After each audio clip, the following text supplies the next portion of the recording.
Whereabouts of a Virginia couple still unknown this morning after their Caribbean boating expedition turned into a hijacking by 3 escaped prisoners.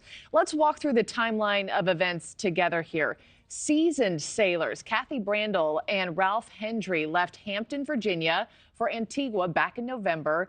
Their friends of nearly a decade, Pete and Tammy Sisson, joined them on that voyage, telling NewsNation they sailed for 11 days together. And after arriving and spending a few days in Antigua, the Sissons flew back home but kept in contact with the couple. Brandel and Hendry sailed on to Grenada. Investigators fear the couple's boat was hijacked and the pair possibly thrown overboard between Grenada and St. Vincent. The boat was found empty on Hendry's 71st birthday.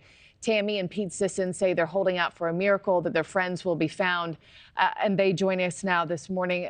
Pete and Tammy, I'm just so sorry. I mean, this time waiting for answers and fearing the worst has to be agonizing. It's heartbreaking, yeah. How have you been holding up in this time?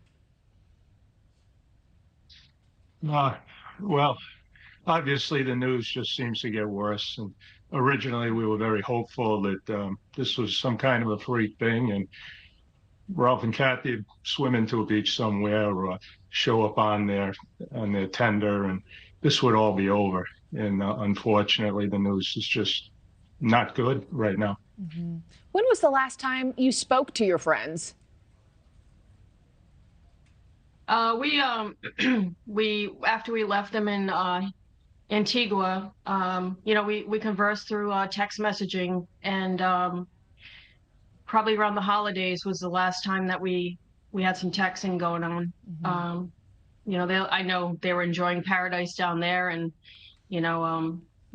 we just chat back and forth here and there. Mm-hmm. And when you talk about paradise, as I mentioned off the top, I mean, you traveled with them on their yacht just earlier this month. It sounds like you had a wonderful time. It sounds like you felt safe. Oh, absolutely. We enjoyed our crossing with them. We were with them for 11 days, and on the boat doing the crossing, and we never felt uncomfortable. And even down in the islands, we've been to Grenada, and we told them how much we loved it down there, and we never felt uncomfortable or unsafe at all. Yeah. And this is just heartbreaking to think that something like this could happen, especially to Ralph and Kathy, the most kind, loving people. It's just unimaginable.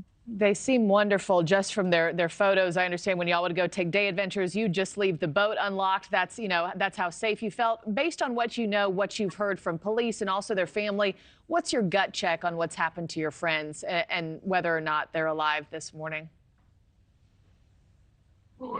Apparently, the police in St. Vincent had some kind of a confession out of these perpetrators.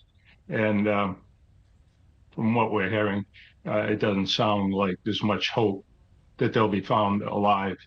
And as far as how they managed to get on the boat and commandeer it, we don't know. We hear from some of their friends some theories, but they're quick to point out that we don't have any evidence that this is how it happened. We know Ralph and Kathy, and we don't think they would have gone along with these guys. Maybe they put up a fight. It's just, I'm hoping the police come out with the real story soon, so we can have some closure. Absolutely.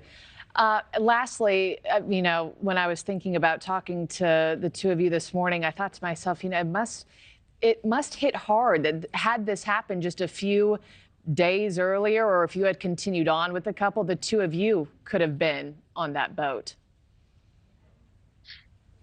Our thinking is that had there been two couples instead of one, perhaps these people would have found another way to get to St. Vincent rather than, trying to commandeer a boat with 4 people on it. So 4 against 3, the odds aren't as good as 2 against 3. So we haven't felt at all like, wow, if we were there, maybe they'd be looking for us now too. I think just the opposite, that these guys would have found some other way to get off Grenada. Yeah.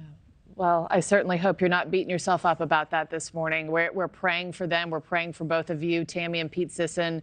Please keep us updated on what you're hearing from family, from officials. I can't imagine. We appreciate your time. Thanks for watching, everybody. Go to joinnn.com to find NewsNation on your television provider. Also, don't forget to click that red subscribe button below to get more of NewsNation's fact-driven, unbiased coverage.